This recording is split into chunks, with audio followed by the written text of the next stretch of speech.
Hi everyone, Comic Reviewer here. This time reviewing on the Disney film Mighty Joe Young 1998 film review. Now, as you know, the Disney's version of Mighty Joe Young is a 1998 epic adventure film which was based on the 1940 film of the same name. Now, I remember as a kid seeing bits and pieces of Mighty Joe Young and never really watching it.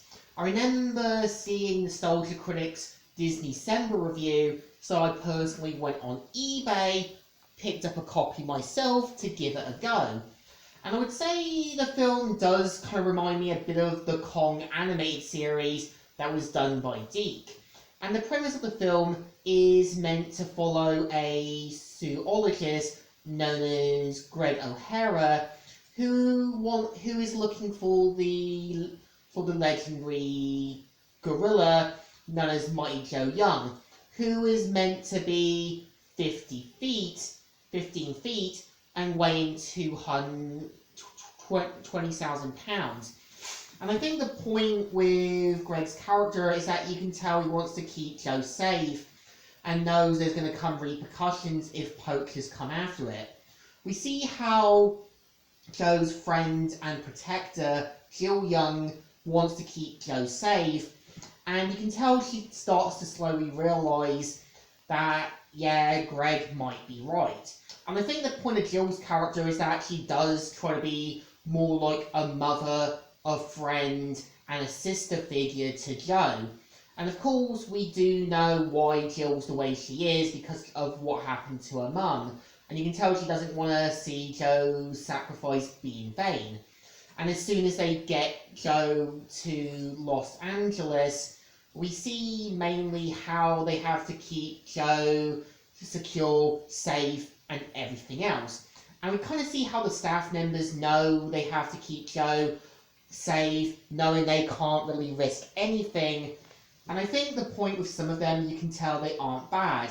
I think when you've got Harry, who's kind of maybe one of the team members, you can tell he does have second thoughts in some of his actions and does kind of realise his mistakes. I think when you've got Shirley, you can kind of tell she does try to be the sort of friend figure to Jill and Joe, as well as trying to help Greg and Jill get together. And I think the point of the main villain, Andre Stresser, is meant to be a dark counterpart to Jill and her mum. He's meant to be more ruthless, more conniving, and wants revenge on Joe for taking his fingers. And I think they really do show you that, yeah, not everyone is good and evil. They have more of a moral compass. I think when you've got Stresser's kind of assistant, you can tell he starts to kind of see full hand what his employers truly like. And I think when you've got Harry, who's meant to be the supervisor, and the team member, he does kind of see that Joe isn't really evil, and this needs to be back to where he needs to be.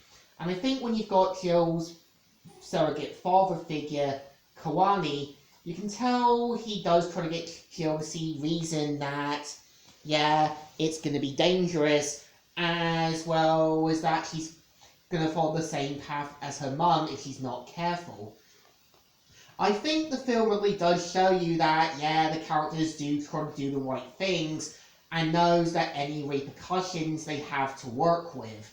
I think when they have the thing where Joe gets released into the city is where I think it gets a little bit too silly. Like when you have one of the sort of bystanders saying, like, excellent or something, or when you kind of have the sort of kids when he's sort of sitting on the car and sort of destroying it.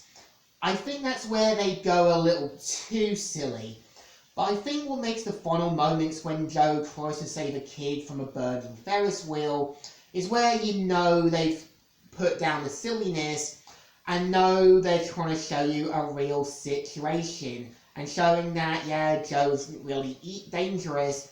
He's just a gorilla just just in a new environment.